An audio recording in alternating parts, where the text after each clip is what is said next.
Bonjour à tous et bienvenue à notre méditation du jour.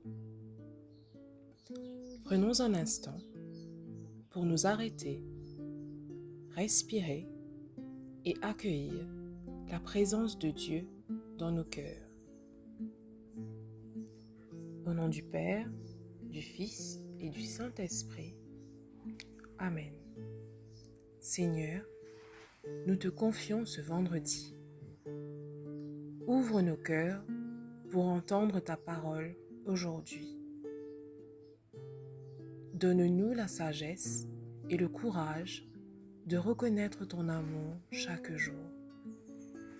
Aide-nous à reconnaître ta voix et à accueillir ton enseignement pour que nos actions reflètent ta lumière. Amen. Évangile de Jésus-Christ selon saint Matthieu. En ce temps-là, Jésus disait aux prêtres et aux anciens du peuple: Écoutez cette parabole.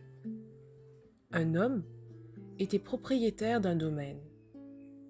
Il planta une vigne, l'entoura d'une clôture, y creusa un pressoir et bâtit une tour de garde. Puis, il loua cette vigne à des vignerons et partit en voyage.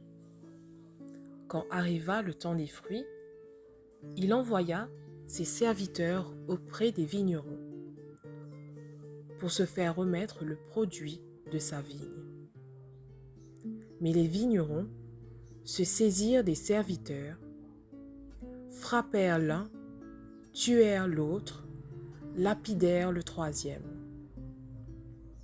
De nouveau, le propriétaire envoya d'autres serviteurs, plus nombreux que les premiers. Mais on les traita de la même façon.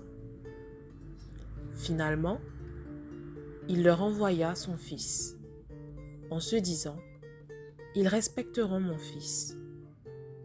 Mais, voyant le fils, les vignerons se dirent entre eux: Voici l'héritier, venez, tuons-le.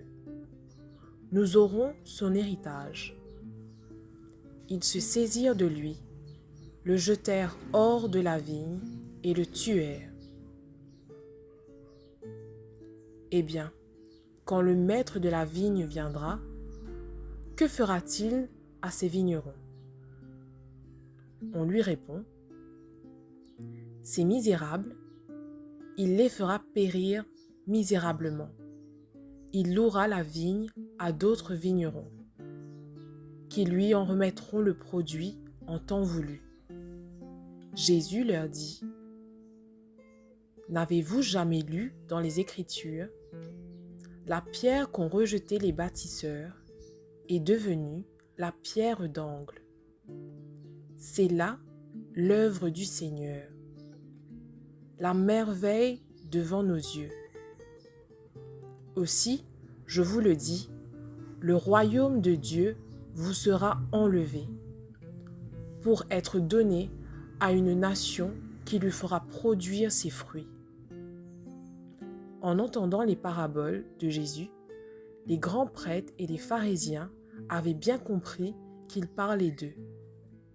Tout en cherchant à l'arrêter, ils eurent peur des foules parce qu'elles le tenaient pour un prophète. Acclamons la parole de Dieu.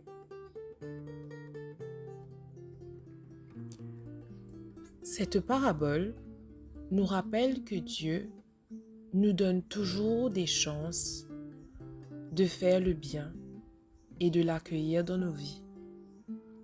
Mais parfois, par orgueil ou distraction, on préfère fermer les yeux et on préfère ne pas le voir.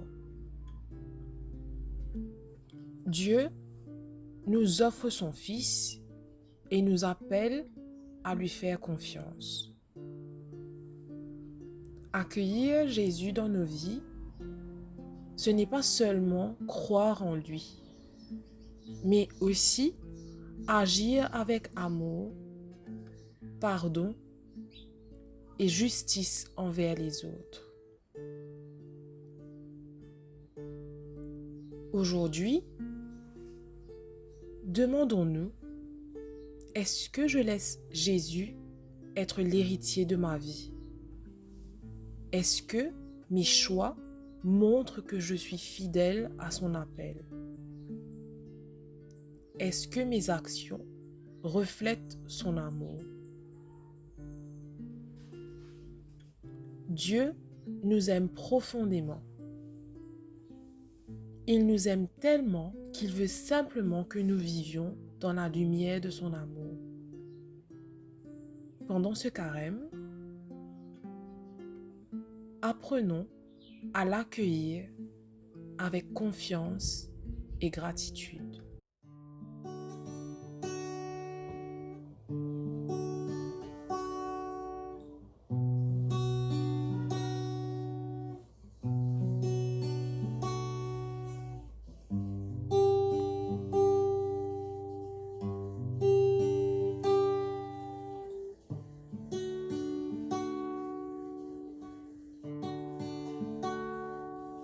Si son vie proclame le nom de Jésus, sac l'équerre et dans sa pensée. Dans ta présence, on connaît dans la paix, en toi Jésus.